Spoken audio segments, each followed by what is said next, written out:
17টি বছর এমন কোন ইনস্টিটিউশন নাই যে ইনস্টিটিউশনটা ধ্বংস করে নাই শেখ হাসিনা। বিএনপিকে ফু দিলে উড়ে যাবে না, এটা জামাত ইসলাম খুব ভালো করে জানে। আমাদের চেতাচেতির দরকার নাই। বিএনপি জামাত আমাদের আন্দোলনের সহযোদ্ধা, সহযোগী। এনসিপি পরবর্তীতে এসে জুলাই আগস্টে আমাদের সহযোগী ছিল। জামাত ইসলামের আমির তিনিও বলেছেন যে একজন নেতাকে আজকে স্মরণ করতে হবে জুলাই আগস্ট মাসে, 5ই আগস্টের পরেই বলেছেন, যিনি তাকে শ্রদ্ধা করতে হবে, যদি শ্রদ্ধা না করি ভুল হবে, তিনি হলেন তারেক রহমান।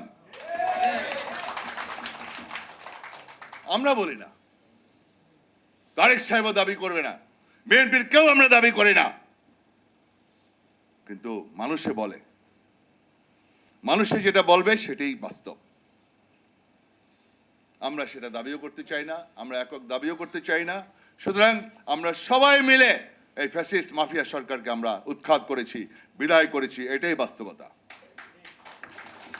সুতরাং আসুন, আমরা তারেক রহমানের নেতৃত্বে দেশের জনগণ তাকে আস্থা রেখেছেন, বিশ্বাস রেখেছেন, তার নেতৃত্বে আমরা আবার এদেশের জনগণের মুখে কিভাবে হাসি ফোটাবো। 17টি বছর প্রত্যেকটা প্রতিষ্ঠান ধ্বংস করে দিয়েছে। 17টি বছর এমন কোন ইনস্টিটিউশন নাই যে ইনস্টিটিউশনটা ধ্বংস করে নাই শেখ হাসিনা।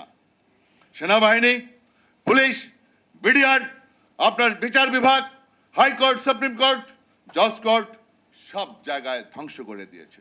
সাংবিধানিক প্রতিষ্ঠান, মিলিটারি ব্যুরোক্রেসি এবং সিভিল ব্যুরোক্রেসি, সব জায়গায় সে ডিস্ট্রয় করে দিয়েছে। আজকে সেগুলো আবার ঢেলে সাজাতে হবে। মানুষের জানমালের নিরাপত্তা নিশ্চিত করতে হবে। এদেশের জনগণ আমাদেরকে ম্যান্ডেট দিয়েছে, আমার নেতা তাদের জন্য করবেন কাজ, সেটি হলো সবার আগে বাংলাদেশ। বারবার উনি বলেছেন, সবার আগে বাংলাদেশ।